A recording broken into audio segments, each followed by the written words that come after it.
which case, welcome to the Church of St Bartholomew the Great here in the City of London, whether you're here in person or online. I'm delighted that you've decided to be with us this evening. Before we start, really, may I ask you to stand as we pray for our church in general, and I think tonight for our archbishops in particular.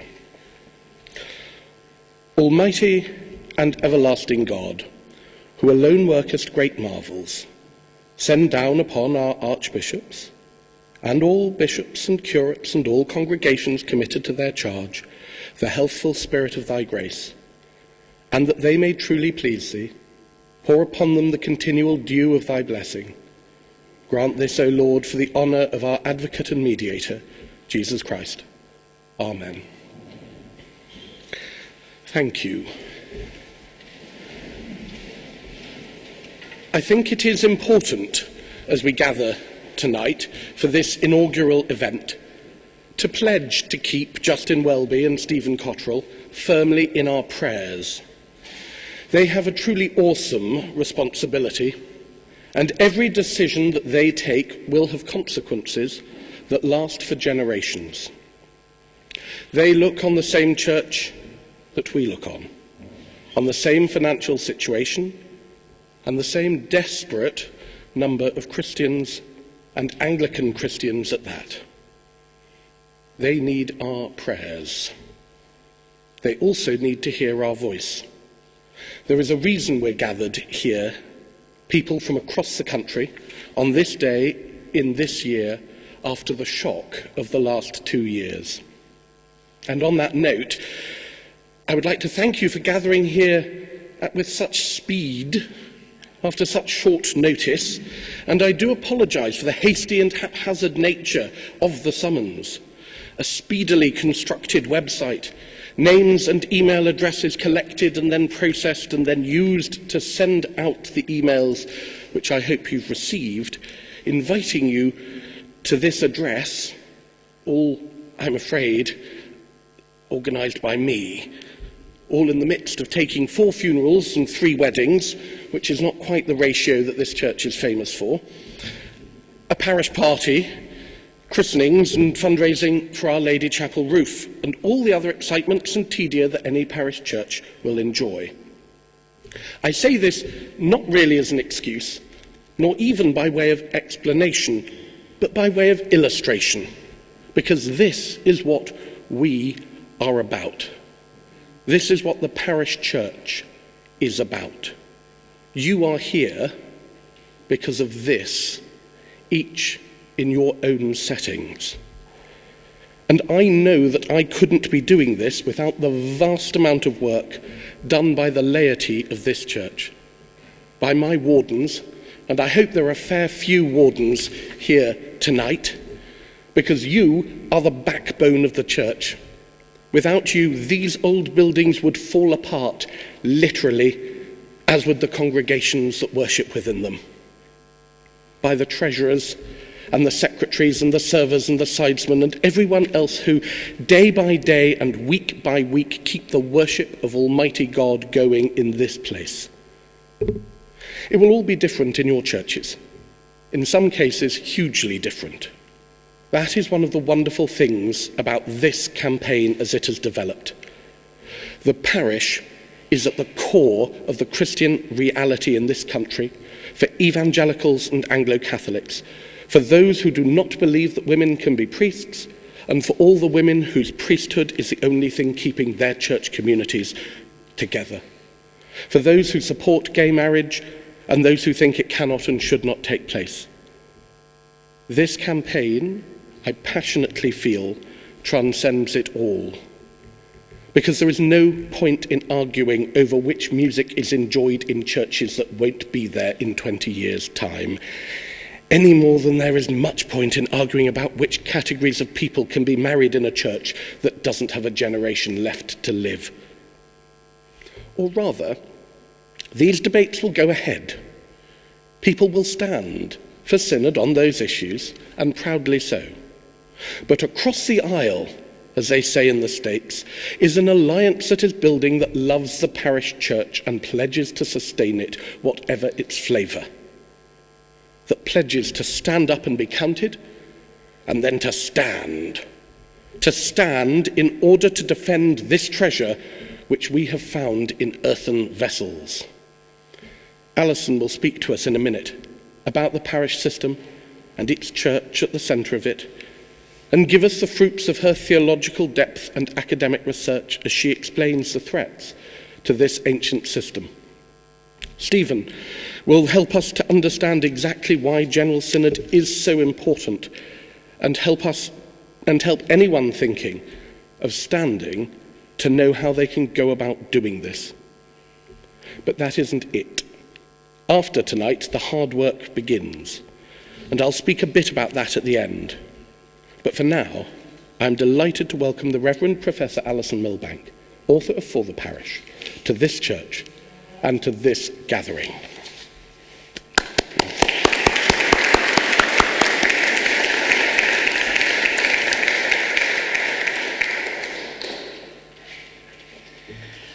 It's absolutely wonderful to see how many of you have managed to come here this evening, and I already feel better just to see your faces in front of me.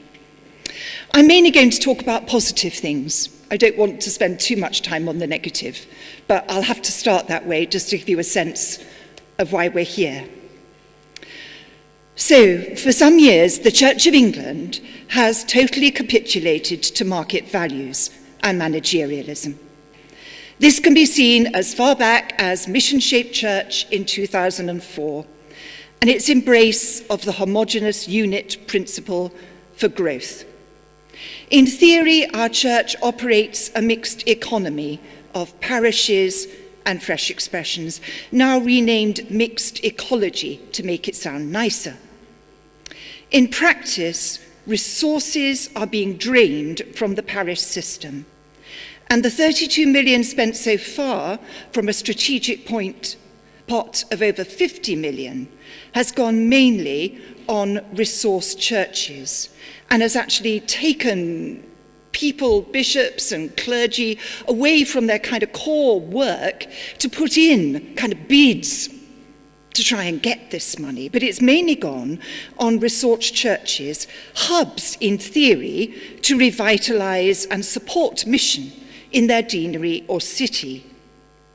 But unfortunately, this has aided these often new churches without any appreciable benefit or sharing with the parishes around.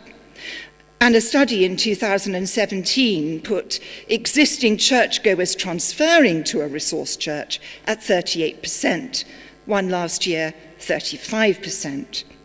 And although bishops line up to assert their support for the parish is not being included in strategic thinking. There is no connectivity involved in any of these plans in practice. No consultation or collegiality between the holder of the cure of souls, the parish priest, and the new plant in their parish. Moreover, since Mission Shaped Church onwards, there has been a tendency to view the parish like some inherited embarrassing knick-knack from a great aunt that you wish were in the attic. COVID has been an opportunity to expedite further the demise of traditional church, as in this statement from some senior clergy last year in the Church Times. This is the COVID situation. Being prevented from going to church might liberate us from our habitual routines to become church all over again, or perhaps for the very first time. Such rejuvenation may help to release us at last from the prison of our church building, which for many have become shrines to the past, which not only soak up energy and resources, but also perpetuate concepts of division and hierarchy, harmful to a mature understanding of who we are. That was last year. More recently, some unwise remarks by Canon John McGinley about future mission plans caused a furor. Lay-led churches release the church from key limiting factors. That's clergy. When you don't need a building and a stipend and long, costly college-based training for every leader of a church, then actually we can release new people to lead and new churches to form. It also releases the discipleship of people. In church planting, there are no passengers. Now, he was describing an initiative for 10,000 new church communities, which the Church of England quickly claimed was not the same 10,000 it meant in its vision and strategy document, but the Bishop at Lambeth, who will speak to that proposal, was sharing this same seminar with Canon McGinley, so you can draw your own conclusions.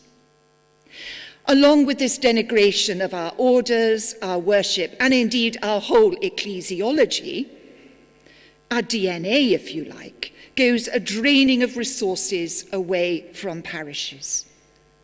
Chelmsford Diocese, for example, is to lose 60 posts in 18 months, with 40 more in the offing.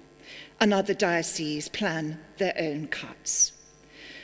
The church commissioners are, however, doing quite well, with returns of 12.4% on investments last year, with 500 million extra to spend, likely to continue till 2025. Yet rural ministry is cut back ever more to the bone. While a resource church I know, for example, has 6 pastors, I'm not sure how many are ordained, 5 placement ordinands, 2 apprentices, and 2 operational administrators. Now, were this a true Minster system, serving a wider area and resourcing it, that would actually be fine. But it's all for one new church, a couple of 100 yards from its original parish church. And that's not to mention the eye-watering salaries paid to ever more managers at diocesan level linked to this mission strategy. We are at crunch time. Are we the Church of England with its reformed Catholic character, its sacraments, orders and liturgies, and its parish witness, or are we a nonconformist sect? There are hard decisions to be made in a church during a period of secularization and atheism. But they should be taken by those who love the Church of England. Indeed, even marketing will tell you that you cannot promote a product in which you do not believe. So end of negativity. And why do we need the parish and all the life that is associated with it? Well, critics of the parish emphasize its static quality, calling it a shrine to the past. Yet the parish is a flexible and diverse institution, which has changed remarkably over time, and its demise has been predicted several times over the centuries.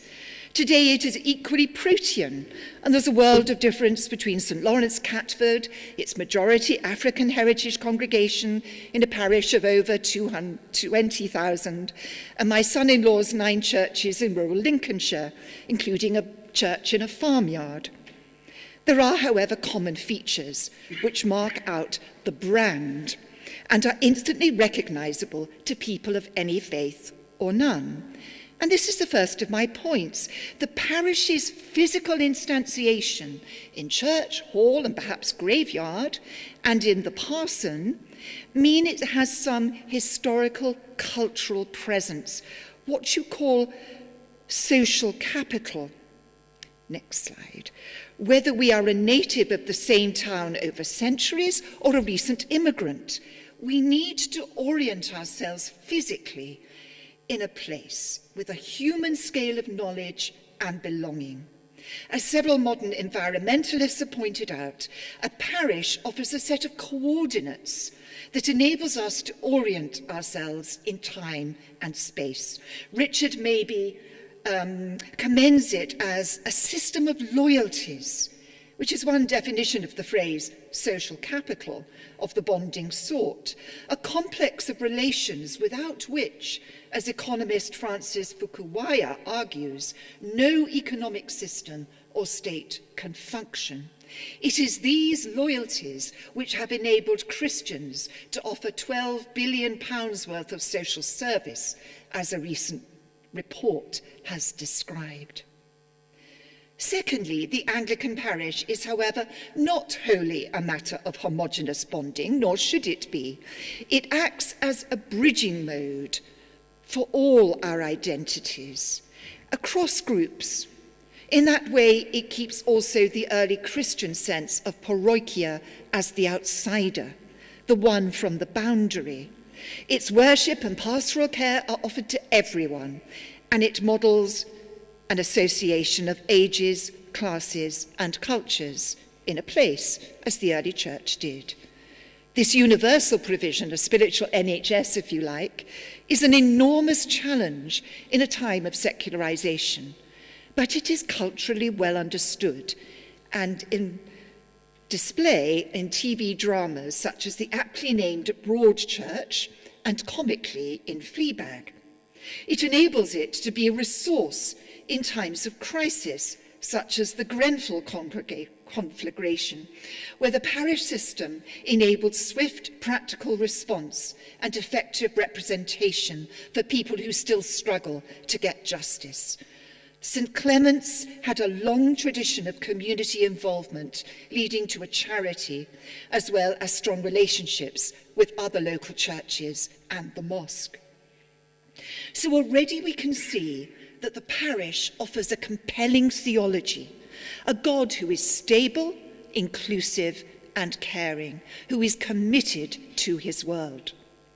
The parish witnesses also to this theology through its otherness, its openness to the divine, exemplified by its church building, which speaks in itself of other values than the mercenary and the utilitarian. I've noted how every television programme that involves a church always has the candles lit, even when there's no service. And I think this shows how well understood this sense of a place set apart is among the general public. We offer a pattern of worship open to all, which takes us into this transcendent dimension.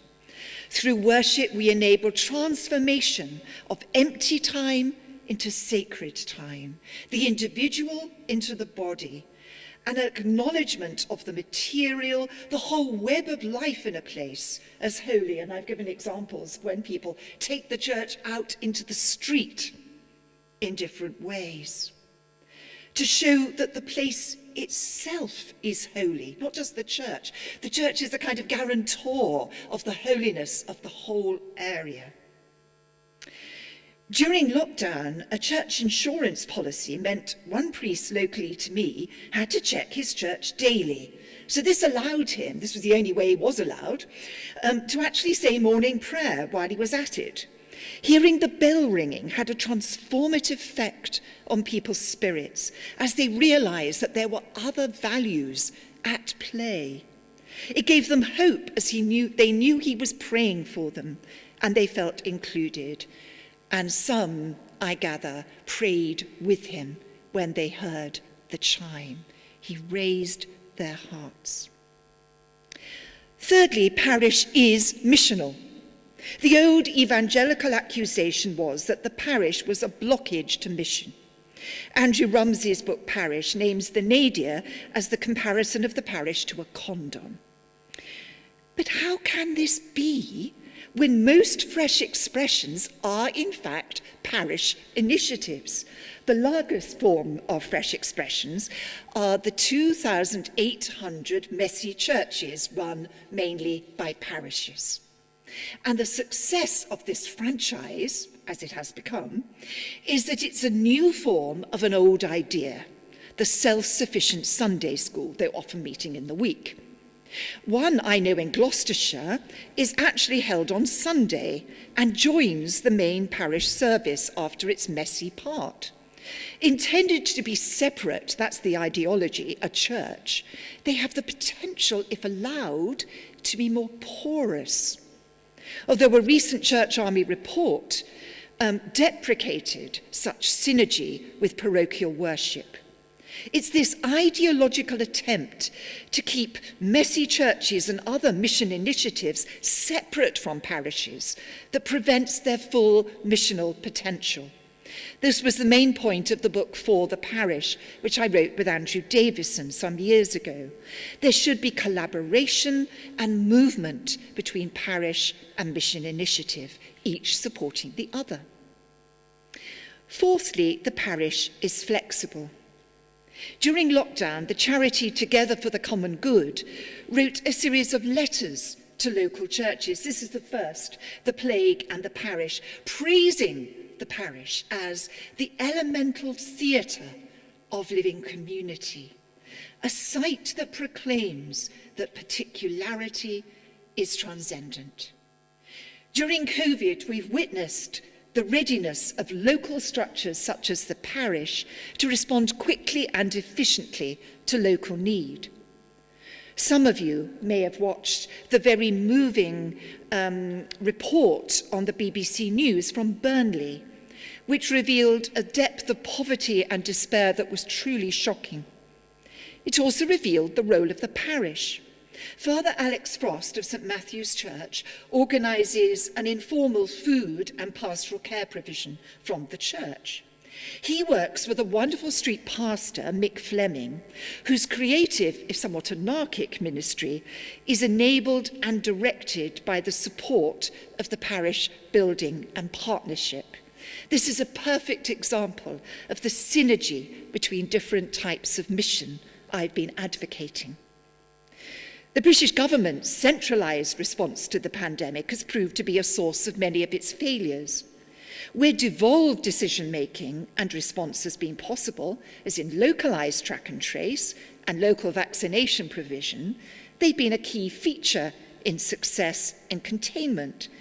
The old subsidiarity doctrine that the EU took from Catholic social teaching, that decisions should always be made at the lowest possible level, demonstrates the importance of doing everything as parochially as possible and empowering the family and local bodies over the centre.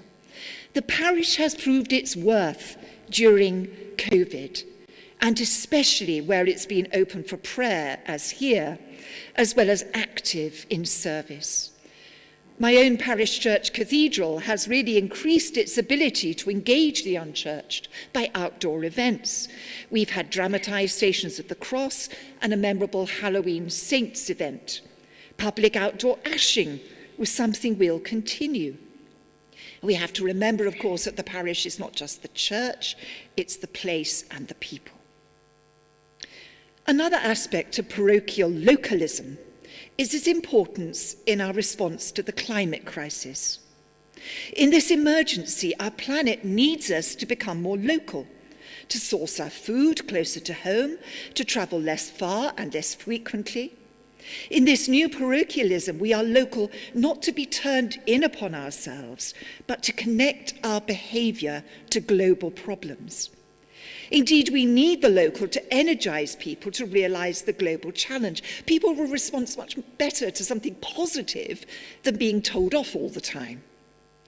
We're seeing a revival of nature writing about specific localities, where the language of parish is alive and meaningful. And I think of Bob Gilbert's Ghost Trees, which marks a year in the London urban parish in Poplar, where he can spy, I quote, a perfectly formed goldfish nest revealed in the bare branches of a shopping centre tree. In cities, parish churches are often the holders of open space for food growing or community orchards. One church in Hackney has offered people opportunities to cook and share food, which is especially valuable to those who've grown up without the skills to deal with raw ingredients.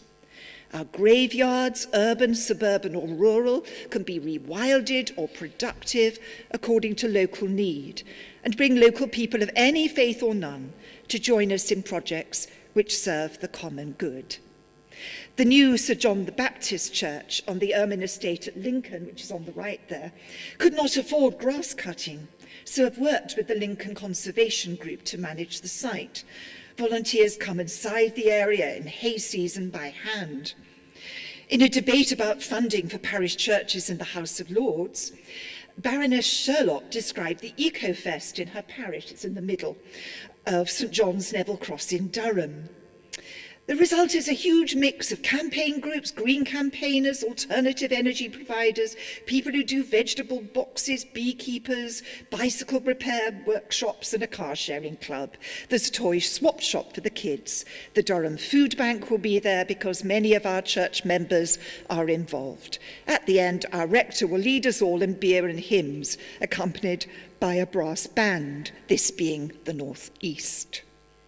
Note how such an event allows the preaching of the gospel through the hymn singing, the nurturing of community, loving service, righting injustice, caring for creation, all the marks of the Anglican mission statement, and all quite naturally. Finally, in our denuded public sphere, parish churches have increasingly responded to offer public spaces where citizens' assemblies or local public services can be held, such as post office, shop, or baby clinic. The arguments about secular use in the past can be overstated, but even when we imagine a 15th century church as filled with little chapels, these represent community guilds of prayer and practical service. And it's these usages that can direct contemporary multiplicity of use. The Citizens Advice Bureau, for example, have partnered with church bodies to produce a report, Faithful Advice, to promote use of churches for their advice centres, as is already the case in Slough, Hull, and Bestwood in my own diocese. Now, there are problems with the multi-use solution in that villages often have village halls with better toilet facilities, although where the hall belongs to the church, it becomes a source of income, as for some Anglo-Catholic London churches surveyed in the A Time to Sow report. The role of community hub, though, is often vital in poor, neglected out-of-town estates, or ex-mining communities such as that in my own diocese, where long before COVID, everything closed down apart from the betting shop and the church. The church remains to serve and tell the people that they matter and that God is stable. And parishes can express this stability and faithfulness through their own outreach initiatives, which break the secular-sacred divide and affirm the worth of those in their area. So on the left there is St Wolfram's Grantham,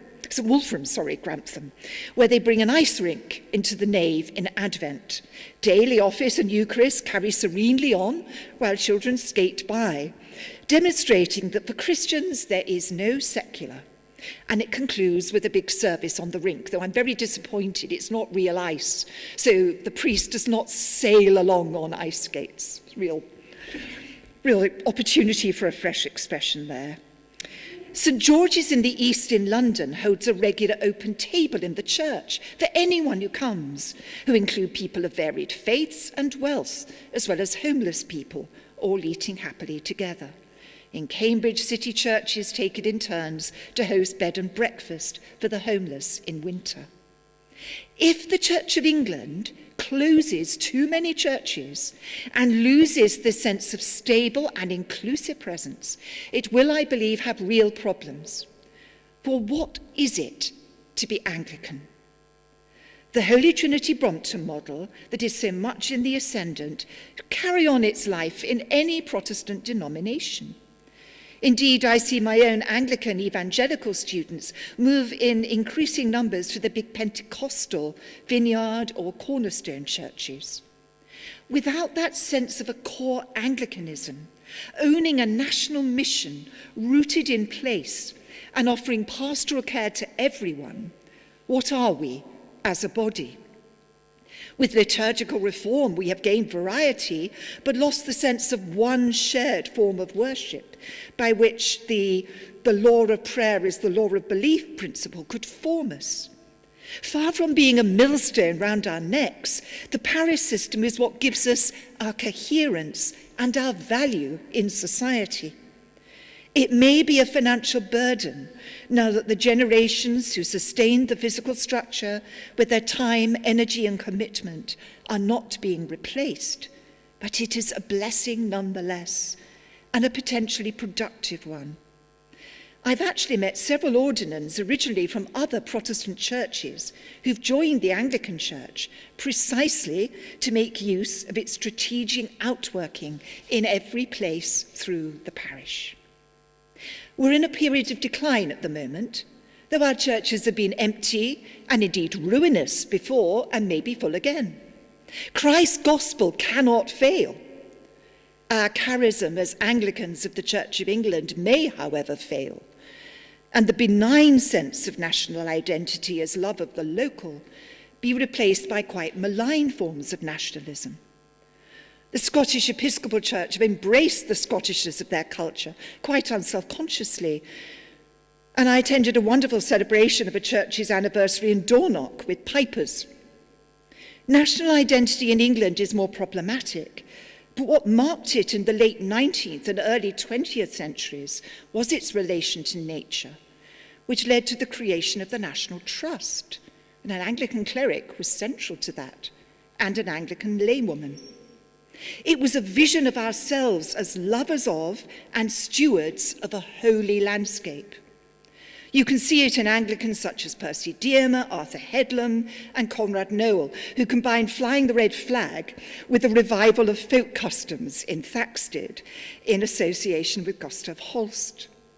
With this vision and our heritage of naturalists, our poetry of creation may be our salvation too, which I've already pointed out in the case of Poplar is urban just as much as rural.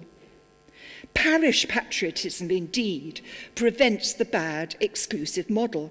For as G.K. Chesterton pointed out, you love the water tower down the road because it's local and yours. To love and cherish, not because you think it's better than other people's. Although there are hosts of reasons for the decline of religious practice, and I've no time to rehearse them here, one key factor in our decline is our lack of faith in the creeds, the worship, the practices of our life, the whole habitus. So much is done apologetically. Of course, we want to avoid being brash or dogmatic, but we lack the humble confidence in our own gospel and our Anglican charism. This may be a time, perhaps, to organise in larger minster structures, with fewer truly peripatetic walking and cycling clergy, driving where they must, and modelling true parochial life and pastoral cover where we can. Some churches may indeed be shrines, and some places have only the stone cross by which our Northumbrian Christian ancestors marked the holiness of locality. It is not a time, however, to asset strip and denude ourselves and our grandchildren of our heritage, which could be our missional future. Stephen Trott's Church Times article reminded us how a kind of nationalisation removed assets from parishes in the 1970s with the worthy aim of spreading the wealth more evenly. At the same time, they sold off all those old rectories. They were too costly to run for clergy, but they were bought cheaply by the upper middle classes who got bargains just before house prices rocketed.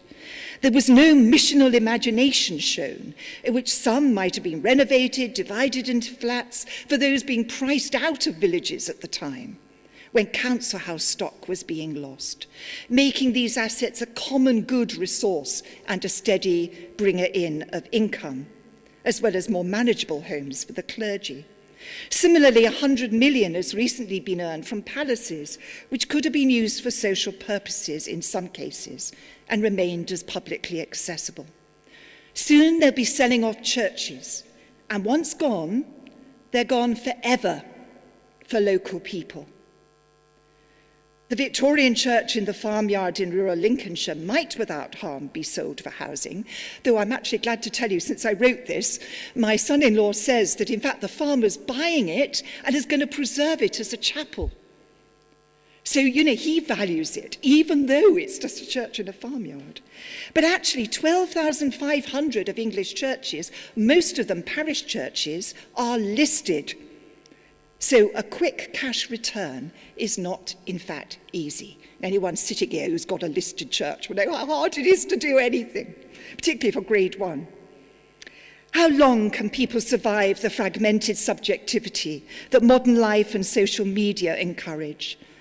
How long the attenuation of family life, of modern working practices, especially for the poor? A world in which children grow up without any moral guidelines, a weekend without a Sabbath. We desperately need forms of communality, beauty, holiness, sacred time, forms of mediation that connect our fractured lives, sites of resistance to the values of the secular marketplace, where we can reconnect with people and the natural world from which we are so alienated. Now, I'm not pretending parishes necessarily embody all these things, but they offer a springboard where they can be imagined and embodied.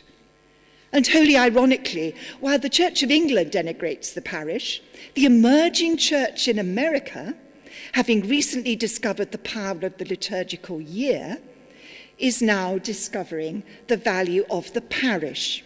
Paul Sparks, Tim Sorens, and Dwight Friesen won the Christianity Today Book Award for The New Parish, How Neighborhood Churches Are Transforming Mission, Discipleship and Community. They write, the gospel becomes so much more tangible and compelling when the local church is actually part of the community, connected to the struggles of the people and even the land itself. We need to take the long view if we are to be part of God's work in the future and not miss the kairos, the crisis of today. For as poet Francis Thompson wrote, the angels keep their ancient places, turn but a stone and start a wing. 'Tis ye, 'tis your estranged faces that miss the many-splendoured thing. But when so sad thou canst not sadder, cry, and upon thy so sore loss shall shine the traffic of Jacob's ladder, pitched betwixt heaven and Charing Cross. We members of the Church of England bear the charism of finding Jacob's ladder in Charing Cross. And if Francis Thompson, who slept as a homeless man under the arches of the bridge, could affirm the holiness of the parochial and the local, so should we. Thanks.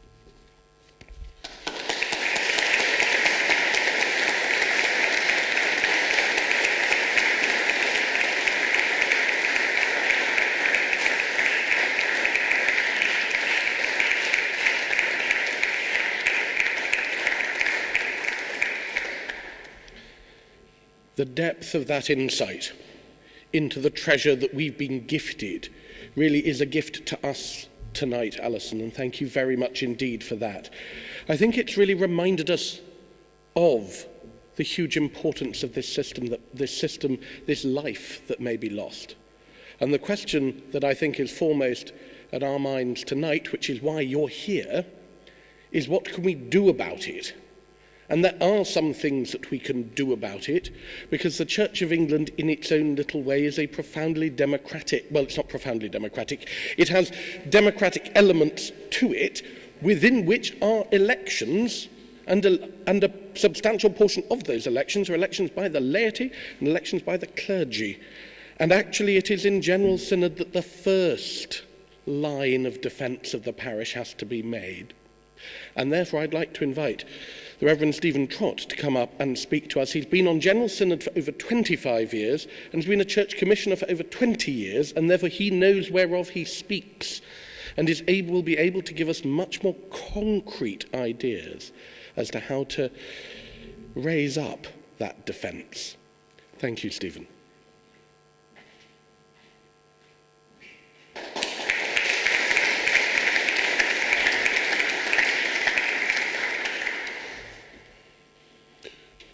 Again, can I echo thank you for coming tonight.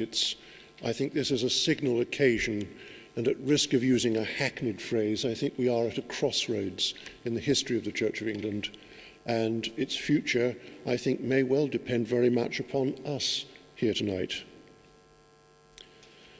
I ought to emphasize that I'm speaking in my own behalf tonight. I'm not speaking on behalf of General Synod or the Church Commissioners, but Marcus has told you that I've been involved with both bodies for a long time, and therefore I have some experience of how the administration of the Church of England works and of how the Church Commissioners work. And I have to say I'm a proud advocate of the Church Commissioners, which I think is a very well-organised and effective body.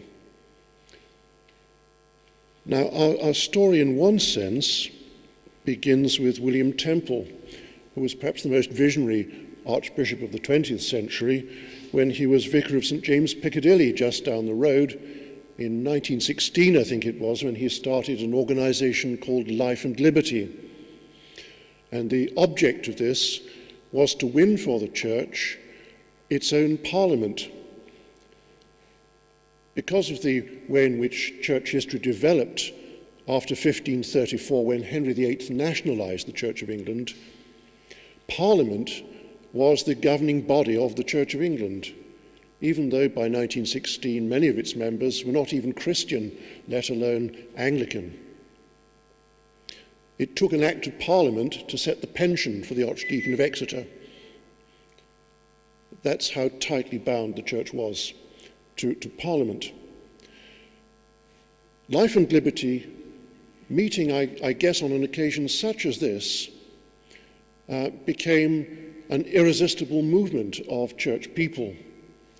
And it led Parliament to an act in 1919 in which it created the Church Assembly, which is now known as the General Synod.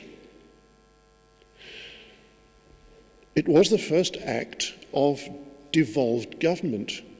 Long before Scotland or Wales or Northern Ireland, the Church of England itself was the first devolved parliament. Parliament took care to ensure that the rights of all Her Majesty's subjects were protected in the mechanism that it set up to ensure that the Church Assembly stayed within its proper bounds. It should not encroach upon the rights of Her Majesty's subjects beyond what it was set up to do.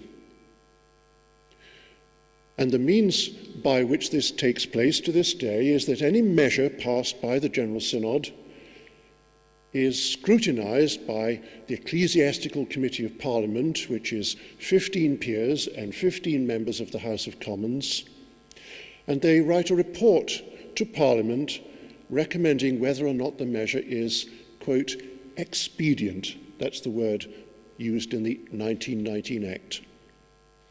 And if they think it strays too far, they will say it's not expedient. Parliament then votes in each house on a resolution, yes or no, does it approve the measure? A measure described as not expedient is not going to make it to the statute book. So we already have a mechanism available, if only we use it and exploit it, to protect our parishes. The fundamental principle at stake, it seems to me, is ownership. Who owns our parish churches? Who owns our parishes? Do they not belong to the parish? Are the churches not vested in the incumbent rather than the diocese or some national body? And for good reason, because the parish is local.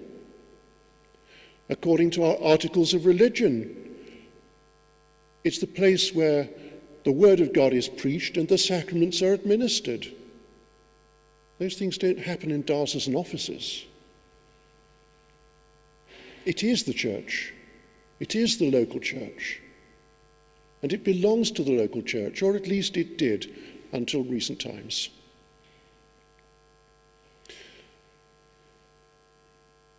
In 1976, a measure was passed by the General Synod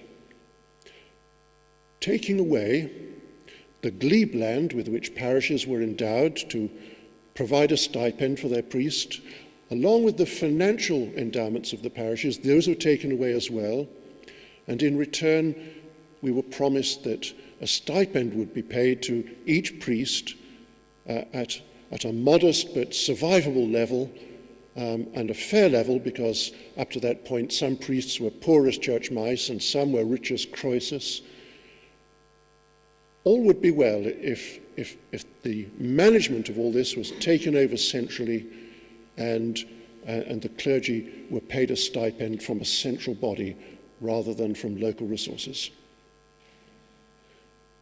And it seems to me that we have been losing ground ever since. All of the metrics by which one assesses the success of a thing point in one direction. In 1976, there were something like 11,500 full-time stipendiary parish priests. There are now something like 7,000 stipendiary clergy, perhaps about 6,000 of whom are full-time parish priests. That's a very significant loss to the nation. Numbers attending church in 1976, I think, were somewhere in the region of 1.5 million per week. These days the figures are very carefully managed by statisticians at Church House, but I think probably there are not much more than 600,000 people in church on a Sunday. That's despite George Carey's decade of evangelism and much else.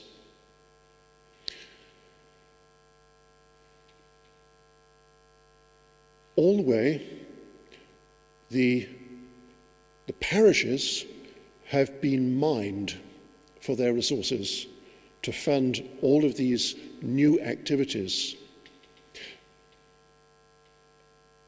And it seems clear to me now, where we stand today, with a number of dioceses themselves in serious financial difficulties, a number of cathedrals in serious financial difficulties, many parishes struggling to make ends meet,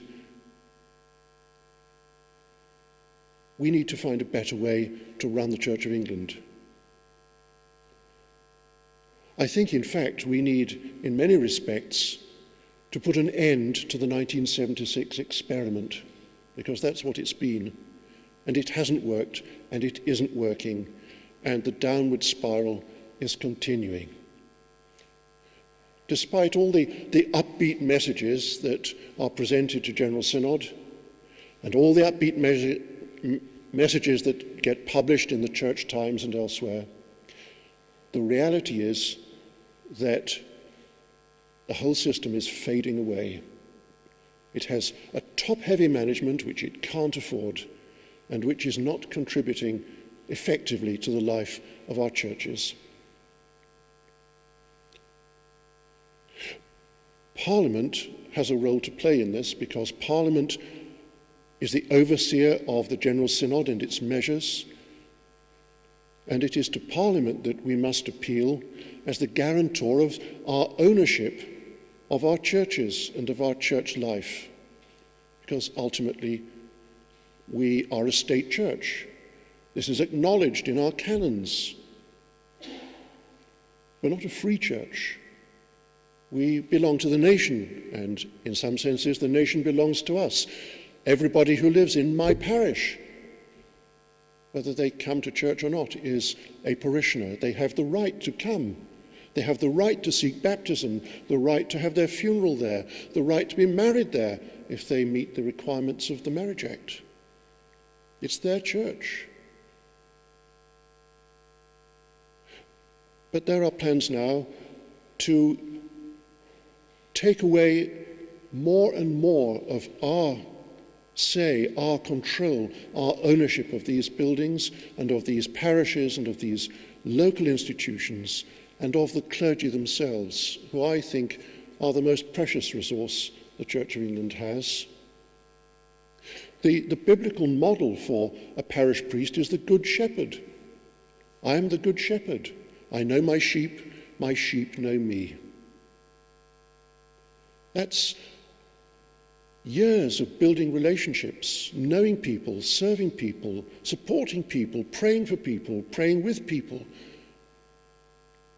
It's not achieved by somebody being sent out in a car from an office 20 miles away on a rota to take a service. That's not parish ministry. It's nothing like it. It's like the police who used to be on the beat, walking around our parishes, and who now arrive in very loudly marked cars and don't stay very long. So what we must do, I think, is take a leaf out of William Temple's example of life and liberty. We need to have a movement that will bring about change, positive change, and make the Church of England once again the church of parish churches, a church of human relationships, a church of pastoral care, a church of good preaching, a place where the worship that is offered is dignified and worthy of God. The way that is open to us to do this is, in the first instance, through General Synod. It is partly democratic, I think, Father, is the best description of it, because the House of Bishops certainly isn't democratic, and it meets in private, and it doesn't issue minutes.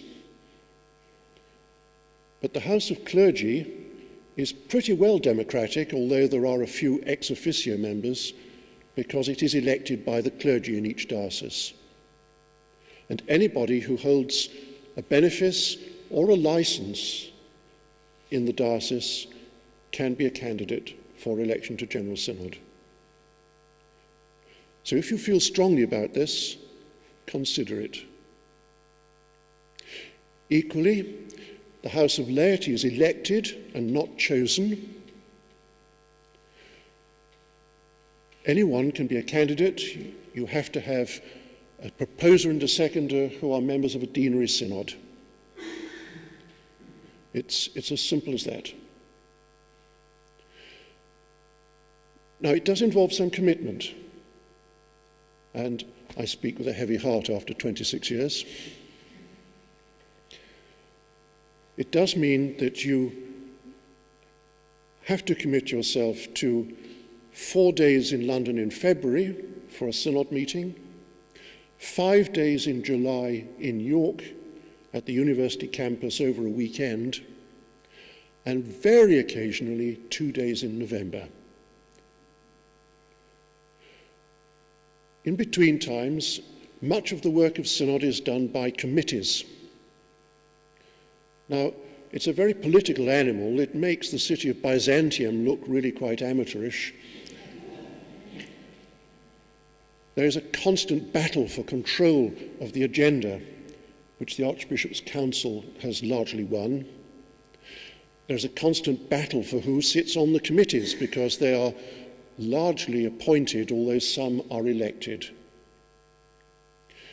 But the influential work is done by those who serve on committees and boards, because they are doing the work of the synod around the year. So whatever your particular talents are, the synod is actually very good at identifying when you first become a member, because you're asked to fill in a form that says, these are things I know about, these are the things I'm good at, these are the things that I can offer.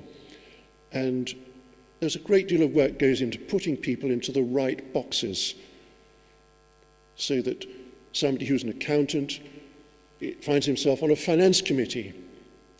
Somebody who knows about architecture may find herself in the church buildings committee, and so on and so on. You don't have to have any special qualifications to serve on synod. All you need is a voice. And you'll find on synod that there are people of a like mind. because it's the church and not Parliament, the political parties on synod are the evangelical group, the Catholic group, the affirming Catholics, and various other smaller groups who support one another at synod and pursue their own interests and agendas on synod. So there is something of a party system, but it's not hard and fast because it is a synod. The word means people coming together. And you do find yourself working with people with whom you profoundly disagree when you see that something has to be done for the common good. So synod can be positive. It can be made to work. It can do good things, but it depends on initiative and momentum. And that has to come from the grassroots. Nothing will change unless the grassroots ask for it, unless there's another life and liberty movement, unless there is a parish church movement. So I think our first and most immediate task is to consider, can I stand for General Synod? Is this something I can do? Can I commit myself to this? Because if enough of us commit ourselves to this and work hard and above all canvass hard in these elections, we can get a significant number of people elected who will challenge the drift, the trajectory, which is towards the centre taking ever more control of the local, precisely the opposite of subsidiarity. That's the way things go, when it ought to be coming down and out. It's got to be challenged by people who are determined to make the parish system come first and to be at the heart of church life again. So that's why we're here tonight, to think first of all about the General Synod and how many of us we can get elected, how many of our friends and colleagues we can persuade to stand. Synod's quite an old-fashioned sort of thing as well. If you have a friend who has a title, people vote for somebody with a title, whether you're a councillor or an admiral or a celebrity. I should think even if you were a celebrity footballer, you'd get elected. Particularly in the House of Laity. The ballot papers arrive, the voter opens the package, there are 18 candidates, all with photographs on, and you don't know any of them because they're from all over the diocese. So who do you vote for? You look for those who have some identifiable things to offer. So somebody who's proved their ability by holding some senior office, that one's going to be on your list. But also, if you've had a phone call and perhaps a follow-up email from somebody standing for election to introduce themselves and to say, I'm here to represent you at the General Synod. I'd like to know what you want to discuss at General Synod, what you'd like me to do there. I'll report back to you. Then that person is also going to be of great interest when you complete your ballot form. And the rules allow you to canvass as much as you like. When it's election time, MPs turn up on our doorsteps. We might not have seen them for 5 years since the last election, but they do it because it works. It brings the vote out. But first of all, we have to have the candidates. So please, my plea is tonight, as the first thing we do, is to consider becoming a candidate. The election nomination period is now open. You'll find all the details on your diocesan website. If you can't find them, email or phone your diocesan secretary. You need to get yourself nominated and seconded within a fixed period. I think we've got until the first week in September September the 8th. So that's a good amount of time to find somebody. Then you need to produce a manifesto, 2 sides of A4, and produce something in an appealing and attractive format, and we can make suggestions and provide examples of what that looks like. And then you need to canvass, canvass, canvass, canvass. Sadly, he's now passed away, but the most conservative person I ever knew on General Synod used to top the poll in the Diocese of Southwark, which is the opposite of conservative, because he literally went from door to door canvassing for the General Synod elections. People vote for the people they know, recognise, and who they believe will actually represent them rather than be on Synod for their own objectives and ambitions. So this is our opportunity. This is the mechanism that we have provided by Parliament. It is a devolved assembly. It has the force of law for its measures. And if we want those measures to reflect our wish, our ambition, our vision for the Church of England, then we have to be there to make those measures become reality. So thank you very much, Father Marcus, for inviting us here tonight. And I look forward to having some conversations before I go. And of course, we now have a website and an email address. And I look forward to sharing at greater length with you. Thank you.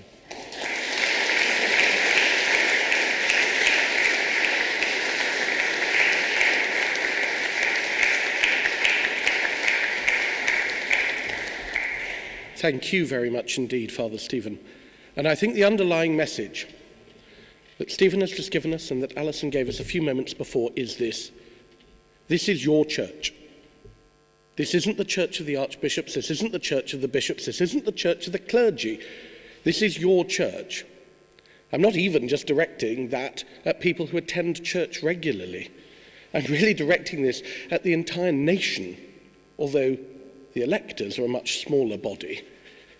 That this is your church, and this is probably the last chance that we have to stop this drift that has been discussed and save the system that has defined Christianity in this country for 1,000 years. We know why it's important, and we've heard how to do it. So start thinking, are you able to stand? Do you know people who are able to stand? Do you know the people in your churches who are on Deanery Synod, whom you can, in the words of the Oxford Union, hack, whom you can persuade to vote the right way? And having decided to stand, or knowing people who are standing, whom you are willing to support, how are we going to do it together so that people know who it is that they should be voting for? And that means an actually coordinated campaign. And that means saying, we are on your manifesto, save the parish, so that people know whatever your churchmanship might be, whatever your voting might be on any other issue, that you are somebody who is willing to save the parish. And let's think what that actually means. To a certain extent, the poor old canon, McGinley, who actually ended up being dropped from quite a high height by the archbishops and by the Church of England after his speech came to light. What are these key limiting factors? A building, a stipend, and long costly college-based training for every leader of the church. Well, actually, those are quite good things to say that we're going to support. Those actually underpin the parishes that we love. A building, a stipend, and long, costly college-based training. Thank you for that idea. That's what I think will underpin what it is that we're saying we're going to do. And what do we need? Who do we need? Well, first of all, we need to know what's happening around the country. There are all sorts of different schemes being planned in different areas of the country, all with very similar effects. But we actually need to know what's happening, which means we need people who are willing to say they'll be willing, they may not be willing, you may not be willing to stand, but are willing to gather stories so that actually we can compare notes of what's happening. We need people who can read legislation, can actually drill down and say, I know what this is actually trying to do. So often everything is dressed up in such management speak that we will miss what it is that's being proposed. So we need people who can drill down and know what's happening. We need people who can count. Don't expect your clergy to be in that category necessarily. I speak for myself alone. But we need people who can count, who can look at the budgets that are put before the Synod and say, actually, hold on, that's siphoning a heck of a lot of money away from parish ministry into somewhere else. Or hold on, how has the diocesan budget exploded in this way? That's where you should be looking at. And we need people who are going to stand there and speak and vote and actually say no. Because in Synod, we can say no. And when budgets are prepared and put before Synod, the Houses of Synod can say no. And when proposals come forward for the denuding of the parish clergy of their, essentially, of an awful lot of their rights and of parishes' rights to resist being merged that are coming up right now, Synod can say no. So we need people who are prepared to stand and vote and say no. So in the next 2 weeks, I'll be sending out, I suppose, a how-to pack. If you want to stand, or if you think you know somebody who'd like to stand, that you can look at or send on to them, a how-to pack for standing and voting. And what we also need are people who are willing to gather in and help be a part of this group. Because one of the things about parish churches is everybody's busy. Whether it's the clergy, whether it's the treasurer, whether it's the church warden, whether it's everybody else, you'll know this as well as I will, which means that if we can share the burden of trying to do this, it might actually happen. So if you're willing to be a part of a group that's actually helping to coordinate this, let me know. Let us know. At the moment, when I put my head above the parapet in the Spectator article, I thought I won't add any other names, because that slightly exposes them. It's better just to be able to take the flak myself at that point and see what happens. But now's the time to be able to put your voices forward and your names forward, and to be able to say, yes, this isn't just Marcus being mad in St. Bartholomew the Great. It's a whole gamut of people from across the church with different moods and different views coming together to save the parish and to save the Church of England. So over the next few hours, as I invite you to stay here and enjoy the wine that will be available towards the back, as you talk and meet with other people who are interested and enthused, see if you are enthused and are willing to do this. And if you're at home and have been watching this, think whether this is something you can do and are willing to step forward and be a part of.